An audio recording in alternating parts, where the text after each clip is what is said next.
I didn't talk to Mbappe. It was a tough, even, and hard-fought game. When we equalized, it felt like we could control the game, but the little details cost us today. We missed a penalty. I can't judge a player's performance based on one penalty, which sometimes goes in and sometimes doesn't. It's clear he's upset, disappointed, but we need to move on.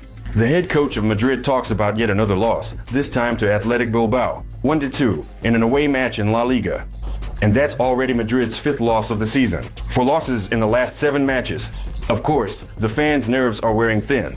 2 people on the team are under special criticism. Useless coach, useless Mbappe, both of them out. Stupid nonsense. A really useless coach. I hope you get fired soon. Will Carlo get fired, and should he be fired? We'll discuss that later in this video. For now, here's what the starting lineup looked like for the match against Bilbao. We still don't have Vinny Jr. and some other key players, but the game's anti-hero is Mbappe, and once again, he's collecting a full set of moments. He scored a goal that didn't count because of offside. He went to take the penalty and missed it. We'll talk more about that later. Madrid lost. The fans' anger is pouring out like a raging river towards the Frenchman, and not just him.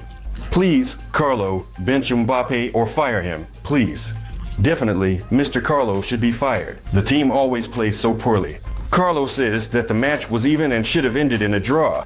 The match was even. Athletic is a really dangerous team.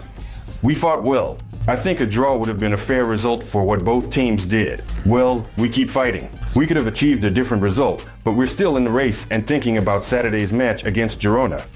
But after a loss, no one wants to listen to Carlo, and it's understandable. These are really strong emotions. Officially, Carlo is to blame for this match tonight without any excuses. I didn't expect Tchouaméni to start this match because if Diaz or Güler had been in the starting lineup, we would have had a better chance for the game to go our way. That's the dumbest post-match comment I've ever heard from you. You deserved that draw, which means you didn't have a winner's mentality going into the game. Why did you even put Tchouaméni on the field? What was his impact on the game? He looked so flat and rusty. What was Rodrygo doing the whole game? Vasquez is a good penalty taker. Why didn't you let him take the penalty? Especially when we needed a goal to turn the game around. It's really time to show Ancelotti the door.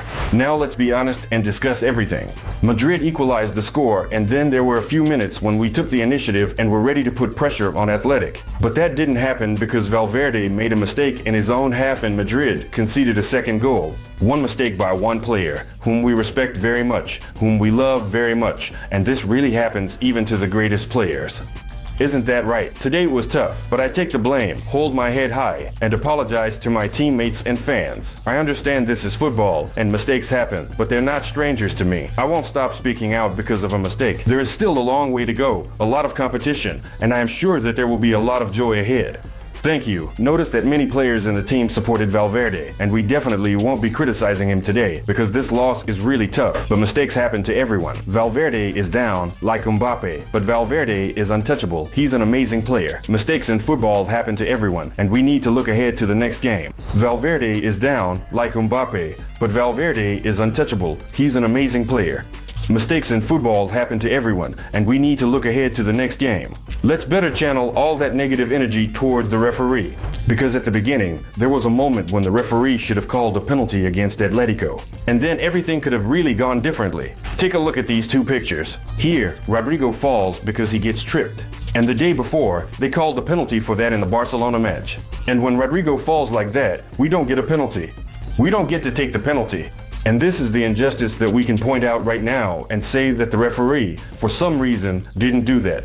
On this matter, I found a good quick comment right away in the Madrid fans app. You can use it too. Download it in the description of this video. It's double standards when it comes to Madrid. This is just nonsense. This is a penalty every day of the week and twice on Sundays. It's an obvious penalty on Rodrygo and also on Mbappe for the shirt pull.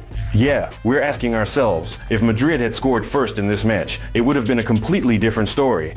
At the same time, I immediately catch myself thinking, would any of the Madrid players have definitely scored that penalty?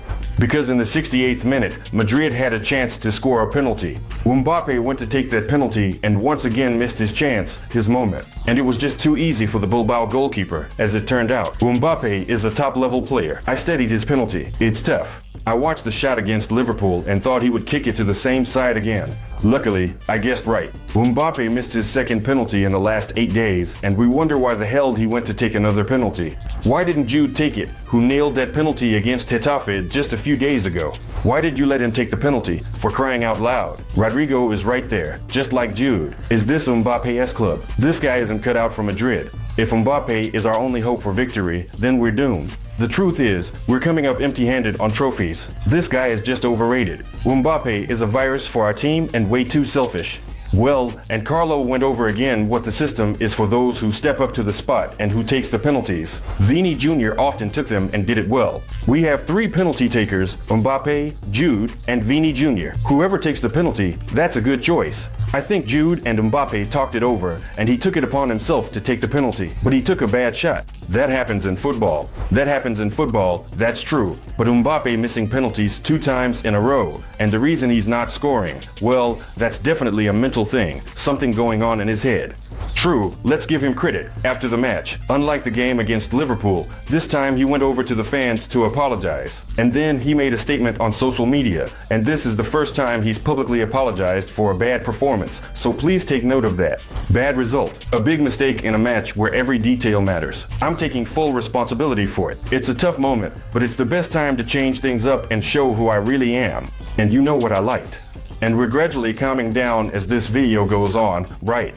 There are voices that understand that in our team, in this situation, every player needs support in tough times. Hang in there, bro, things will get better soon. Don't give up, bro, you are the best. We love you so much. Great, I believe you'll come back. May God be with you. You better do this, or you'll mess up the structure of our team.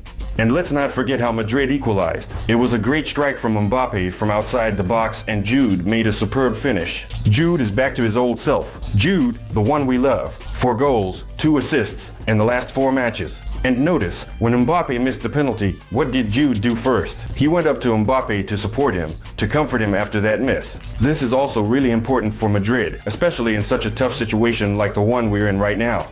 Jude is just perfect. He's the embodiment of Madridismo. What a player and a person. Great play by Jude. Mbappe needs the support of the whole team right now. Well, we can see that Carlo is already looking to the future with optimism.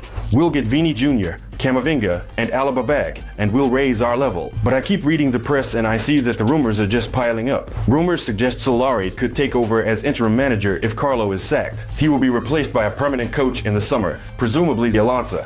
Solari might come in instead of Carlo, who could be fired during this season. Honestly, I don't get where these rumors are coming from and why they're even popping up. Yeah, Madrid is facing a critical number of losses right now. They're piling up more and more. Yeah, we're not happy. Yeah, we're going through a really tough stretch. But sorry, let's take a look at the La Liga standings. Let's take a look at the Champions League standings. Let's take a look at this season. We're fighting through all these challenges. Carlo is fighting. Yeah, he's got his own stribbles, wrong decisions. But let's not forget that Madrid is still fighting for all the trophies this season. And there can't be any firing of Carlo at this moment, because we have quite a few obvious problems. And we need to keep moving forward before something really catastrophic happens. How will Solari help this team? Why should he come in instead of Carlo? Can someone please explain that to me right now? In the next 10 days, Madrid has 3 crucial away matches against Girona, Atalanta, and Rayo Vallecano. Any result other than wins in these matches could lead to Carlo's firing. We're going through a tough stretch, that's true. These are 3 away games, including the Champions League, where a win is really needed. But let's imagine that these 3 games could very likely end in 3 wins. Or maybe 2 wins and a draw. But that won't affect our prospects moving forward. We're waiting for those players to recover from injuries, especially Vini Jr. And we have that winning spirit to get through this tough stretch as best as we can. And the team knows about it. We can see how they react to these setbacks. So I believe in our team. Girona is a strong opponent. I believe that we will beat Girona this coming weekend. This isn't the Girona that it was a year ago. This is a different Girona. They're not up to par. We're looking forward to a win in this match. The promo code you see on the screens, you can use it with pleasure. Your deposit will triple. You'll find the link in the pinned comment. We're supporting Real Madrid in this tough time. We're cheering for Real Madrid. We're going to be just fine. We're not giving up. We believe that everything will be great. Subscribe to the YouTube channel. Give this video a like if you enjoyed it. Thank you for your attention and goodbye.